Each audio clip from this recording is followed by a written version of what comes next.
Kira-kira yang biasa kamu simpan di kulkas apa? Itu minuman ya. Kenapa kamu menyimpan minuman di dalam kulkas? Agar suhu minumannya itu dingin. Ya, ada lagi yang Agar awet, Bu. Iya, agar awet. Kira-kira apa yang membuat makanan itu awet? Karena yang di dalam kulkas itu suhunya cenderung lebih dingin, lebih rendah. Terus apa bedanya jika disimpan di luar kulkas sama di dalam kulkas? Beda suhunya. Iya, suhunya kalau di dalam kulkas lebih rendah. Kemudian yang di luar kulkas cenderung lebih tinggi suhunya, dan itu biasanya berpengaruh pada reaksi yang ada pada bahan makanan atau minuman tersebut. Reaksinya apa? Salah satunya adalah reaksi pembusukan. Nah, ketika reaksi pembusukan, maka suatu makanan atau minuman itu cenderung untuk bereaksi dengan zat-zat yang dipicu oleh adanya mikroorganisme. Nah, ketika mikroorganisme itu berada di suhu yang lebih rendah, dia akan terhambat atau dia akan sulit untuk bereaksi dengan zat yang ada di bahan makanan tersebut. Ketika diletakkan di suhu yang lebih tinggi atau suhu ruang ya misalnya, dia akan lebih mudah untuk bereaksi sehingga lebih cepat membusuk. Nah, di materi hari ini kita akan mempelajari faktor laju reaksi, di mana dalam suatu laju reaksi ternyata dipengaruhi oleh beberapa faktor. Ada yang sudah membaca tentang faktor-faktor laju reaksi, kira-kira apa aja nih? Ada yang sudah membaca materi? Saya sudah. Ya, silakan Iza. Jadi faktor laju reaksi itu ada luas permukaan, konsentrasi, katalis, dan suhu. Ya, benar. Jadi faktor laju reaksi yang akan kita pelajari hari ini ada 4. Yang pertama ada suhu, luas permukaan, terus konsentrasi, dan juga katalis. Jadi hari ini kita akan mempelajari tentang faktor-faktor laju reaksi. Kita akan melakukan sebuah praktikum sederhana yang akan mengidentifikasi faktor-faktor laju reaksi tersebut. Nah, hari ini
dilakukan adalah kita menyiapkan 2 gelas air. Kita menyiapkan 2 gelas air. Nah, karena di sini adalah pengaruh faktor suhu, maka yang kita gunakan di sini adalah air dengan suhu dingin dan juga air yang panas. Nah, di sini jumlah atau kuantitasnya sama ya.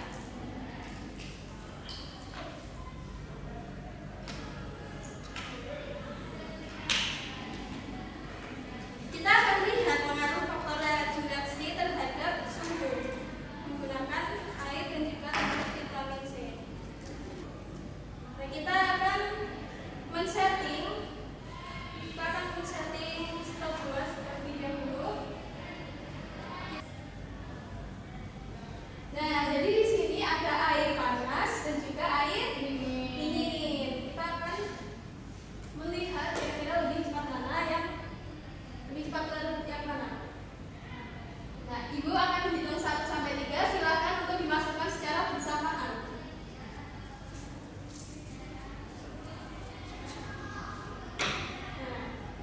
Nah, hitung 1 sampai 3 ya. 1, 2, 3. Nah, bisa dilihat ya, yang panas sudah mulai habis. Kemudian yang dingin masih berbuih.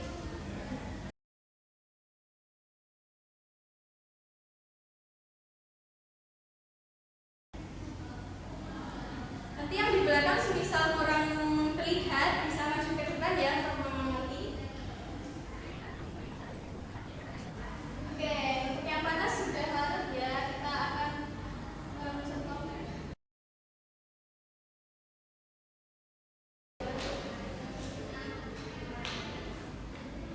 Oke, bisa kita lihat ya di sini untuk ada yang air panas, kita bisa melihat di situ dia lebih cepat. Berapa waktu yang dibutuhkan? 33 detik 51 milidetik. Kemudian untuk yang penggunaan air dingin dia butuhkan waktu 1 menit 8 milidetik. Nanti bisa dicatat ya untuk hasil pengamatannya di lembar kerja masing-masing. Oke, di percobaan 1 kita sudah selesai. Untuk selanjutnya kita akan melakukan percobaan yang kedua. Di percobaan yang kedua kita akan melakukan percobaan mengenai pengaruh luas permukaan. Nah, di sini kita akan menggunakan tablet vitamin C lagi, tapi dengan bentuk yang berbeda.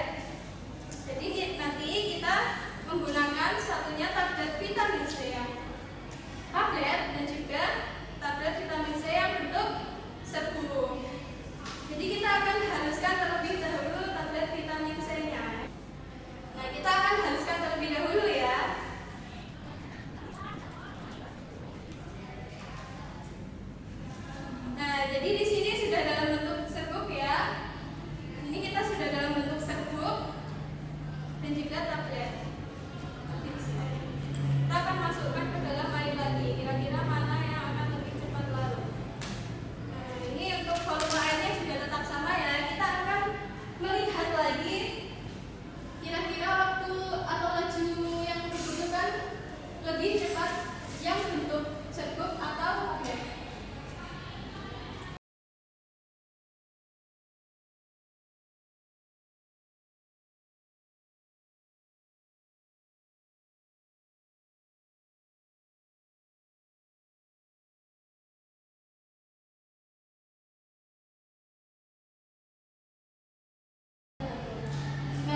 lebih banyak cukanya atau yang cuka sedikit.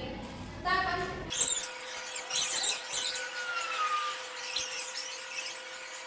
Oke, di sini kita mendapatkan kecepatan laju reaksi dengan konsentrasi yang lebih tinggi ternyata lebih cepat daripada yang hanya sedikit. Nah, nanti bisa dituliskan untuk hasil pengamatannya ya. Nah, untuk percobaan terakhir kita akan menggunakan percobaan faktor katalis. Ya, nah. Sini kita akan menggunakan soda. Kita akan menggunakan minuman karbonasi yang akan kita masukkan katalis.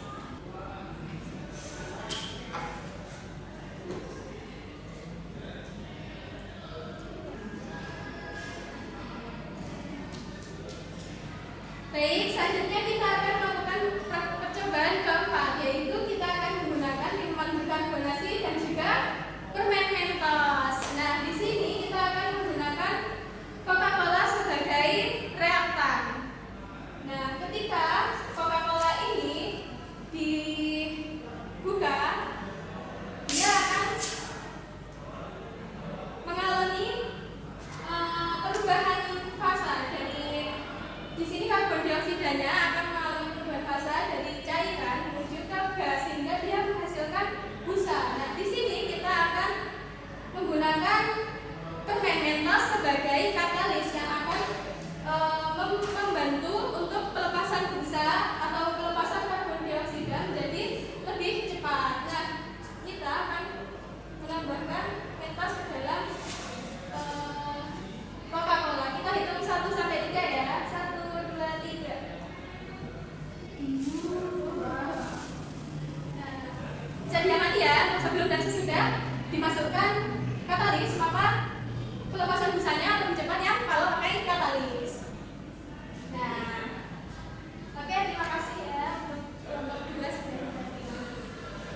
Nah, jadi melalui praktikum kita hari ini kita sudah belajar mengenai faktor-faktor laju reaksi apa saja tadi? Suhu, luas permukaan, konsentrasi dan katalis.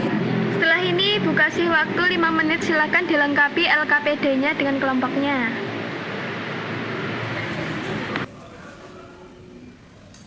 Mana ini loh? Udah tak isi loh ya. Bagaimana, ada yang masih dibingungkan dari LKPD-nya?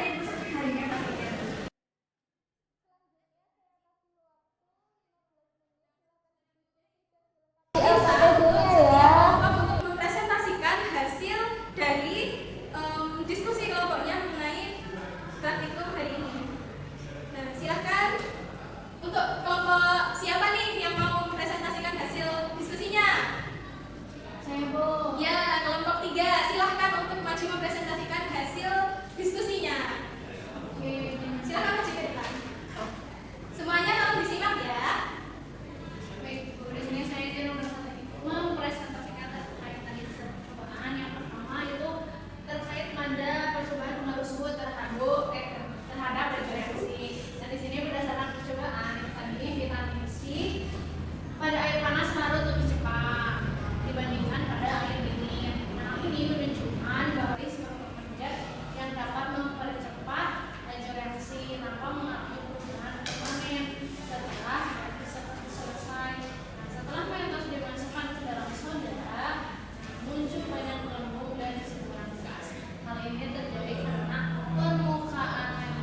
lebih banyak interaksi antar partikelnya akan semakin besar sehingga laju reaksinya juga akan meningkat. Untuk yang keempat yaitu katalis.